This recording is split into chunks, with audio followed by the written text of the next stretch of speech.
포이맨 칼럼. 하나님의 은혜. 오늘은 하나님의 은혜에 대해서 알아보려고 합니다. 하나님의 은혜는 너무나 익숙한 말이지만 그 의미를 정확히 알고 있는 사람들은 많지 않은 것 같습니다. 대부분 믿는 이들은 이렇게 말합니다. 하나님의 은혜로 사업이 잘 되어서 11조 헌금을 많이 할 수 있었다. 하나님의 은혜로 승진이 되었다. 하나님의 은혜로 좋은 대학에 합격했다. 하나님의 은혜로 죽을 병에서 살아났다. 등등 대부분 물질적인 영역에서 이해하고 있습니다. 또한 생명의 말씀사에서 발간한 라이프 성경 단어 사전에는 이렇게 은혜에 대해서 해석하고 있습니다. 하나님께서 값없이 베푸신 선물, 특히 아무런 조건 없이 죄인을 용서하고 구원과 영생을 주시는 하나님의 초월한 사랑이다. 아무 공로 없는 자에게 하나님이 일방적으로 값없이 베푸는 선물이라는 뜻으로 많이 사용된다. 그런 점에서 예수님의 성육신과 십자가의 대속은 하나님의 은혜의 최고봉이다. 이 은혜는 분명 죄인이 구원을 얻는 유일한 수단이자 성도들에게 구원과 영원한 생명을 보장해주는 하나님의 주권적인 행동이다. 그리고 이 은혜야말로 성도로 하여금 경건과 거룩한 삶을 유지하게 하는 지속적인 힘이 되며 구원의 보증이 된다. 이 성경 사전의 내용은 하나님의 은혜가 하나님이 주신 선물이라고 하였습니다. 이 말이 틀린 것은 아니지만 우리는 오늘 더 내재적인 의미가 무엇인지 추구할 필요가 있습니다. 그러면 성경이 말하는 은혜란 무엇입니까? 성경이 말하는 은혜. 성경이 말하는 은혜가 무엇인지 이해하려면 신약 성경 전체에 대한 분명한 조망이 필요합니다. 신약은 하나님의 은혜의 역사이며 은혜라는 단어가 105번이나 등장합니다. 요한복음 1장 17절은 왜냐하면 율법은 모세를 통하여 주어진 것이지만 은혜와 실제는 예수 그리스도를 통하여 왔기 때문이다라고 말합니다. 이것은 은혜가 어느 정도 인격이 있다는 것을 암시하고 있습니다. 즉 은혜란 우리의 누림이 되시는 삼일 하나님이 자신이라고 할 수 있습니다. 하나님이 사람이 되시는 과정을 보면 다음과 같습니다. 첫 번째 단계에서 삼일 하나님은 사람들 가운데 있는 은혜로 오시려고 처녀에게서 출생하심으로 육체 안에 있는 한 사람이 되셨는데 이것은 구속을 성취하시기 위한 것이었습니다. 두 번째 단계에서 마지막 아담이신 그리스도는 사람 안으로 들어오시려고 죽음과 부활을 통하여 생명 주시는 영이 되셨는데 이것은 믿는 이들에게 생명을 주기 위한 것입니다.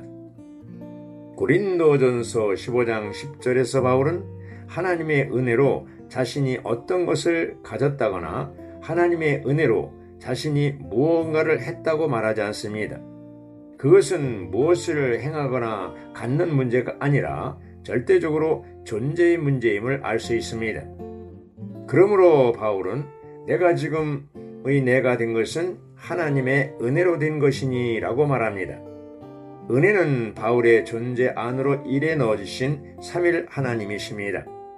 바울에게는 은혜가 하나의 살아있는 인격입니다. 바울 안에서 이 인격이 그가 수고하게 한 바로 그 은혜가 되었습니다. 그러므로 은혜는 바울의 누림이 되도록 그에게 주어진 하나님의 존재였습니다. 우리가 하나님을 누릴 때 그것이 은혜입니다. 베드로는 그의 두 번째 서신 3장 18절에서 예수 그리스도의 은혜와 그분을 아는 지식으로 자라십시오 라고 말합니다. 여기서 자란다는 것은 은혜가 생명과 관계가 있다는 것을 가리킵니다. 은혜는 근원이신 아버지와 요소이신 아들과 적용이신 그 영으로 말미암아 믿는 이들에게 분배되시는 육체 되신 삼일 하나님인 것입니다. 계시록 시작 부분인 1장 5절에서 은혜를 말하고 마지막 부분인 22장 27절에서도 은혜를 말합니다. 계시록은 은혜로 시작해서 은혜로 마칩니다. 새 예루살렘의 이상을 언급한 뒤에 결론 부분에서 은혜를 말하는 것은 은혜가 중요하다는 것을 의미합니다. 마지막 아담인 예수 그리스도는 우주의 중심입니다. 그리스도는 지금 삼층천 보좌에 계십니다. 믿는 이들이 하나님의 은혜를 체험하려면 때맞추어 도움을 얻기 위하여 은혜의 보좌 앞에 담대히 나아가야 합니다. 하늘에 있는 보좌에 계시는 그리스도는 또한 지금 우리의 영 안에 계시며 이 영 안에는 하나님의 거처가 있습니다. 오늘날 우리의 영이 하나님의 거처이기 때문에 우리는 우리의 영으로 돌이킬 때마다 하늘에 있는 보좌를 만질 수 있는데 이 보좌가 바로 은혜의 보좌입니다. 우리는 은혜의 보좌 앞에 나아갈 때 은혜의 신 그리스도를 체험합니다. 따라서 은혜는 결코 어떤 일의 성취나 물질적인 축복이 아닙니다. 신약에서 하나님의 은혜에 대한 참되고 합당한 의미를 발견해내는 것은 중요한 일입니다. 하나님의 은혜는 하나님께서 은혜의 심을 가리킵니다. 아버지는 근원이시고 아들은 체현이시며 그 영은 적용이십니다.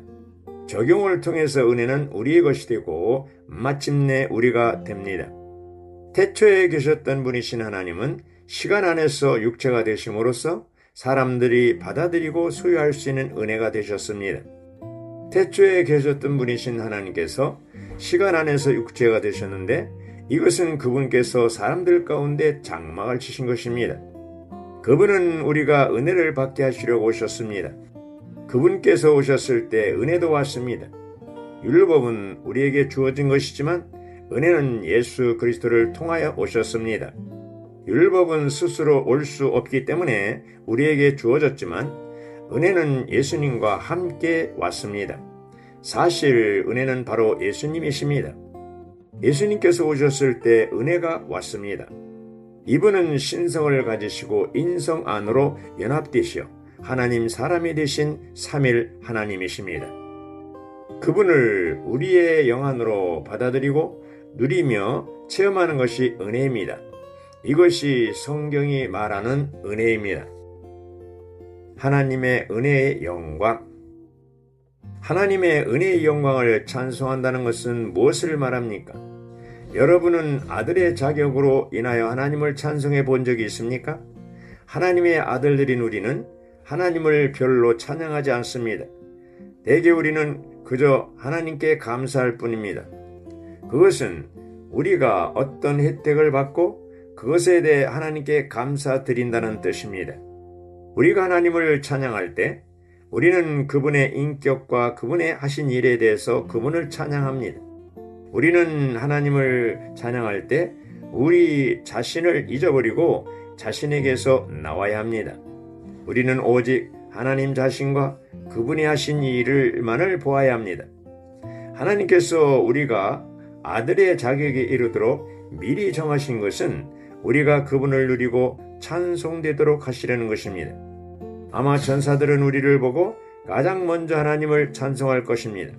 전사들이 우리가 가진 아들의 자격으로 인하여 하나님을 찬송할 때 귀신들은 충격을 받을 것입니다. 현 시대는 교회 시대입니다. 오는 천년왕국 시대와 영원 미래에 하나님의 은혜가 지극히 풍성하다는 것을 보여주는 것은 온 우주에 공개적으로 전시하는 것입니다. 에베소 1장 6절에서 사랑하시는 분은 하나님께서 사랑하시는 아들을 가리키며 하나님은 이 아들을 기쁘게 여기십니다. 그러므로 하나님은 우리에게 은혜를 주실 때 우리를 그분께서 기쁘시게 여기시는 대상으로 삼으십니다. 이것은 전적으로 하나님께서 기뻐하시는 것입니다. 우리는 아버지께서 사랑하시는 분 안에서 은혜를 받고 하나님의 기쁨의 대상이 되었습니다. 사랑하시는 분 안에서라는 말은 우리가 하나님의 은혜와 기쁨의 대상이 되었으므로 아버지 하나님께서 우리로 인하여 완전히 기쁨과 만족과 누림을 얻으신다는 뜻을 전달해 줍니다. 이러한 의미에서 우리의 의치가 은혜 안에 있게 되고 우리가 하나님의 기쁨의 대상이 되었으므로 우리 모두는 자신을 귀하게 여기고 심지어 높이 평가해야 합니다. 에베소서 1장 6절에 계시된 것은 5절에 언급된 아들의 자격에 이르도록 미리 정하신 것의 결과입니다. 이것은 하나님의 은혜의 영광이 찬송이 되는 것이 아들의 자격을 얻는 결과라는 것을 의미합니다. 에베소 1장 5절은 구원받기로 예정되었다는 칼빈의 예정론을 말하는 것이 아니라 생명이 성숙한 아들의 자격을 얻는 것이 예정되었다는 것을 말합니다. 아들의 자격을 얻을 때 그분의 은혜의 영광이 찬송이 되는 것입니다. 은혜이신 하나님이 우리를 통해서 표현될 때 영광이고 이 영광이 찬송이 되는 것입니다. 영광은 바로 표현되신 하나님이십니다. 언제든지 하나님께서 나타나실 때 그것이 바로 영광입니다. 우리는 전기를 하나의 예로 들 수 있습니다. 전기는 감춰져 있습니다. 그러나 전기가 빛으로 표현될 때 그 빛이 바로 전기의 영광입니다. 그러므로 영광은 표현되신 하나님이십니다. 어떤 사람도 하나님을 본 적이 없지만 예수님을 볼 때 우리는 독생자의 영광을 봅니다. 하나님은 그분의 은혜 안에서 표현되시고 그분께서 우리를 미리 정하신 것은 이 표현이 찬송되도록 하시는 것입니다. 하나님이 표현될 때 찬송이 나오게 되고 은혜의 영광이 되는 것입니다. 신약의 원칙, 은혜와 믿음. 에베소 2장 8절의 헬라어 원문에는 시작 부분에 왜냐면에 해당하는 단어가 있는데 이것은 하나님께서 그분의 은혜를 보여주시는 이유를 제시합니다. 우리가 하나님의 은혜로 말미암아 구원을 받았기 때문에 하나님은 그것을 보여주실 수 있습니다. 에베소서에서 은혜는 우리 안으로 분배되신 하나님을 의미합니다. 그러므로 은혜로 말미암아 구원받는 것은 우리가 과정을 거친 사멸 하나님을 우리 안으로 분배받아 구원받는 것을 의미합니다. 대부분의 그리스도인들은 은혜를 하나의 인격이 아닌 어떤 사물로 생각합니다. 그들에게 은혜란 거의 주어진 어떤 선물에 불과합니다. 은혜에 대한 이러한 관념에 따르면 우리는 하나님의 구원을 받을 자격이 없는 죄인들이었지만 하나님은 거저 우리를 구원하심으로써 우리에게 그분의 과분한 호의를 베푸셨다는 것입니다. 그러나 이것은 은혜로 말미암아 구원받는다는 의미를 비상적으로 이해한 것입니다. 많은 그리스도인들은 구원이 단지 가련한 상태에서 구출을 받는 것이라고 생각합니다. 이러한 이해에 따르면 은혜로 말미암아 구원받는 것은 긍휼이 풍성하신 분이신 구주께서 비천한 상태에 있는 우리에게 내려오셔서 우리를 구출하시는 것입니다. 그러나 에베소서에 의하면 구원이란 육체가 되시고 십자가에 못 박히시고 부활하시고 승천하신 그리스도께서 우리 안으로 전달되는 것입니다. 이러한 분께서 우리 안으로 은혜로서 들어오실 때 우리는 구원받습니다. 일단 우리가 이러한 신성한 전달을 받는다면 우리는 살아나게 되고 일으켜지며 하늘들의 영역에서 그리스도와 함께 앉게 됩니다. 그러므로 에베소서에서 은혜는 바로 구원하는 인격이신 그리스도 자신입니다. 이것이 은혜로 말미암아 구원받는 것에 대한 더 깊은 이해입니다. 하나님께서 우리 안에 은혜로 전달되시는 것은 그리 간단한 문제가 아니었습니다.